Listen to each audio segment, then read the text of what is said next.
Hello दोस्तों, हिंदी कक्षा में आपका स्वागत है। आज हम कक्षा 8 की हिंदी पाठ्यपुस्तक वसंत भाग 3 का पाठ 17 बाज और सांप पढ़ेंगे। इस कहानी में दो प्राणी बाज और सांप के अलग अलग विचार और उनके जीवन का वर्णन किया गया है। कहानी इस प्रकार है। समुद्र के किनारे ऊंचे पर्वत की अंधेरी गुफा में एक सांप रहता था। समुद्र की तूफानी लहरें धूप में चमकती, झिलमिलाती और दिन भर पर्वत की चट्टानों से टकराती रहती थीं। पर्वत की अंधेरी घाटियों में एक नदी भी बहती थी। अपने रास्ते पर बिखरे पत्थरों को तोड़ती, शोर मचाती हुई यह नदी बड़े जोर से समुद्र की ओर लपकती जाती थी। जिस जगह पर नदी और समुद्र का मिलाप होता था, वहां लहरें दूध के झाग सी सफेद दिखाई देती थीं। अपनी गुफा में बैठा हुआ सांप सब कुछ देखा करता। लहरों का गर्जन, आकाश में छिपती हुई पहाड़ियां, टेढ़ी मेढ़ी बल खाती हुई नदी की गुस्से से भरी आवाजें।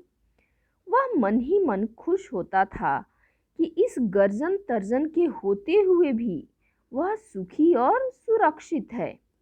कोई उसे दुख नहीं दे सकता।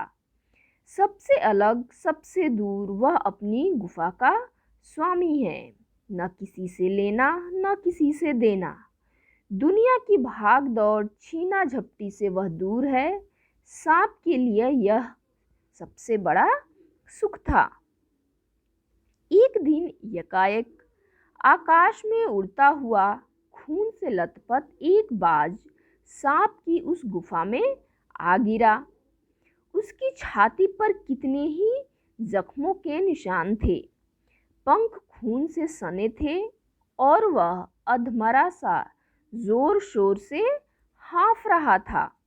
जमीन पर गिरते ही उसने एक दर्द भरी चीख मारी और पंखों को फड़फड़ाता हुआ धरती पर लौटने लगा। डर से सांप अपने कोने में सिकुड़ गया, किंतु दूसरे ही क्षण उसने भांप लिया कि बाज जीवन की अंतिम सांसें गिन रहा है और उससे डरना बेकार है। यह सोचकर उसकी हिम्मत बंधी और वह रेंगता हुआ उस घायल पक्षी के पास जा पहुंचा। उसकी तरफ कुछ देर तक देखता रहा, फिर मन ही मन खुश होता हुआ बोला, क्यों भाई, इतनी जल्दी मरने की तैयारी कर ली? बाज ने एक लंबी आह भरी। ऐसा ही दिखता है कि आखिरी घड़ी आ पहुंची है, लेकिन मुझे कोई शिकायत नहीं है। मेरी जिंदगी भी खूब रही भाई, जी भर उसे भोगा है। जब तक शरीर में ताकत रही, कोई सुख ऐसा नहीं बचा जिसे न भोगा हो। दूर दूर तक उड़ानें भरी हैं। आकाश की असीम ऊंचाइयों को अपने पंखों से नाप आया हूँ। तुम्हारा बड़ा दुर्भाग्य है कि तुम जिंदगी भर आकाश में उड़ने का आनंद कभी नहीं उठा पाओगे। सांप बोला, आकाश? आकाश को लेकर क्या मैं चाटूंगा? आकाश में आखिर रखा क्या है? क्या मैं तुम्हारे आकाश में रेंग सकता हूँ? ना भाई, तुम्हारा आकाश तुम्हें ही मुबारक। मेरे लिए तो यह गुफा भली, इतनी आरामदेह और सुरक्षित जगह और कहाँ होगी।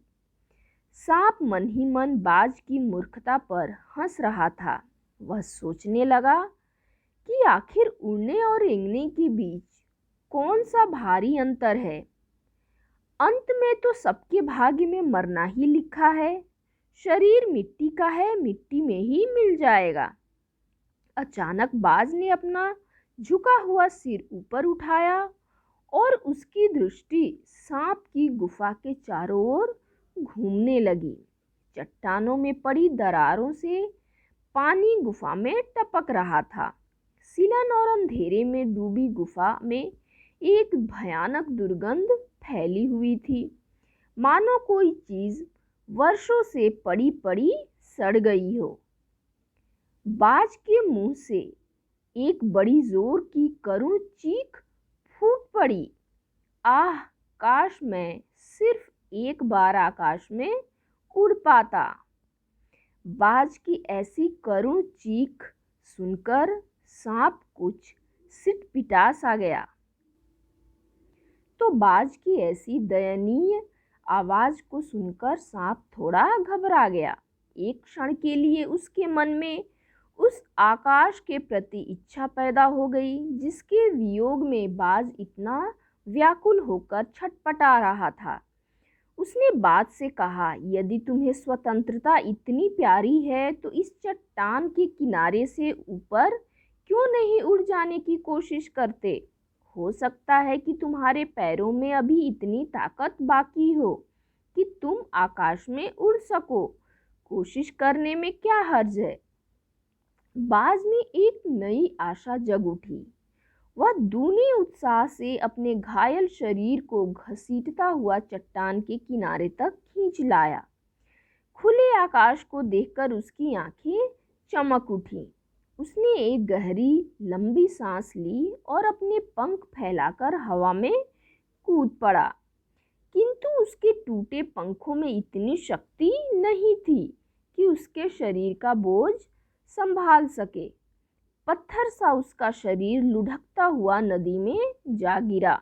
एक लहर ने उठकर उसके पंखों पर जमे खून को धो दिया। उसके थके मादे शरीर को सफ़ेद फेन से ढक दिया। फिर अपनी गोद में समेटकर उसे अपने साथ सागर की ओर ले चली।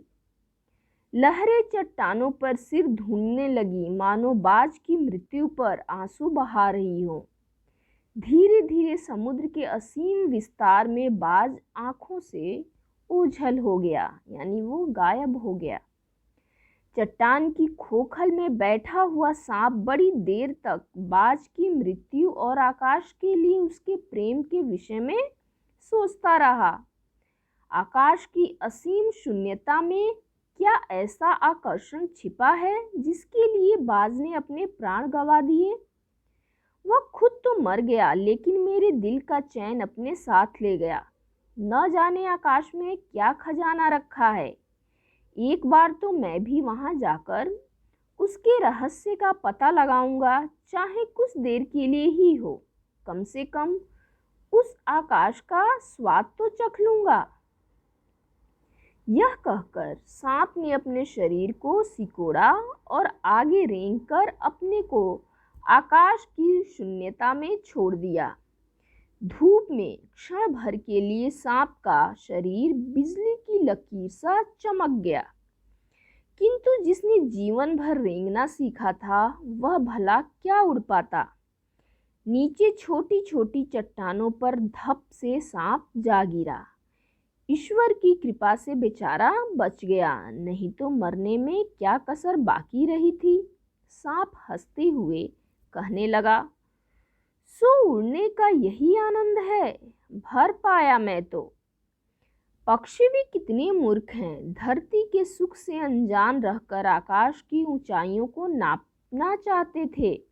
किंतु अब मैंने जान लिया कि आकाश में कुछ नहीं रखा, केवल ढेर सी रोशनी के सिवा वहाँ कुछ भी नहीं। शरीर को संभालने के लिए कोई स्थान नहीं, कोई सहारा नहीं। फिर वे पक्षी किस बूते पर इतनी डींगें हाँकते हैं? किस लिए धरती के प्राणियों को इतना छोटा समझते हैं? अब मैं कभी धोखा नहीं खाऊंगा। मैंने आकाश देख लिया और खूब देख लिया। बाज तो बड़ी बड़ी बातें बनाता था, आकाश के गुण गाते थकता नहीं था। उसी की बातों में आकर मैं आकाश में कूदा था। ईश्वर भला करे, मरते मरते बच गया। अब तो मेरी यह बात और भी पक्की हो गई है कि अपनी खोखल से बड़ा सुख और कहीं नहीं है। धरती पर रेंग लेता हूँ, मेरे लिए यह बहुत कुछ है। मुझे आकाश की स्वच्छंदता से क्या लेना देना। न वहाँ छत है, न दीवारें हैं, न रेंगने के लिए जमीन है। मेरा तो सिर चकराने लगता है, दिल कांप कांप जाता है। अपने प्राणों को खतरे में डालना कहाँ की चतुराई है। सांप सोचने लगा कि बाज अभागा था जिसने आकाश की आज़ादी को प्राप्त करने में अपने प्राणों की बाजी लगा दी। किंतु कुछ देर बाद सांप के आश्चर्य का ठिकाना नहीं रहा। उसने सुना चट्टानों के नीचे से एक मधुर रहस्यमय गीत की आवाज़ उठ रही है। पहले उसे अपने कानों पर विश्वास नहीं हुआ, किंतु कुछ देर बाद गीत के स्वर अधिक साफ सुनाई देने लगे। वह अपनी गुफा से बाहर आया और चट्टान से नीचे झांकने लगा। सूरज की सुनहरी किरणों में समुद्र का नीला जल झिलमिला रहा था। चट्टानों को भिगोती हुई समुद्र की लहरों में गीत के स्वर फूट रहे थे। लहरों का यह गीत दूर दूर तक गूंज रहा था। सांप ने सुना, लहरें मधुर स्वर में गा रही हैं। हमारा यह गीत उन साहसी लोगों के लिए है जो अपने प्राणों को हथेली पर रखे हुए घूमते हैं। चतुर वही है जो प्राणों की बाजी लगाकर जिंदगी के हर खतरे का बहादुरी से सामना करे। ओ निडर बाज, शत्रुओं से लड़ते हुए तुमने अपना कीमती रक्त बहाया है, पर वह समय दूर नहीं है जब तुम्हारे खून की एक एक बूंद जिंदगी के अंधेरे में प्रकाश फैलाएगी और साहसी बहादुर दिलों में स्वतंत्रता और प्रकाश के लिए प्रेम पैदा करेगी। तुमने अपना जीवन बलिदान कर दिया, किंतु फिर भी तुम अमर हो। जब कभी साहस और वीरता के गीत गाए जाएंगे, तुम्हारा नाम बड़े गर्व और श्रद्धा से लिया जाएगा। हमारा गीत जिंदगी के उन दीवानों के लिए है जो मरकर भी मृत्यु से नहीं डरते। तो इसके साथ यह कहानी समाप्त होती है। अगले वीडियो में हम फिर मिलते हैं। धन्यवाद।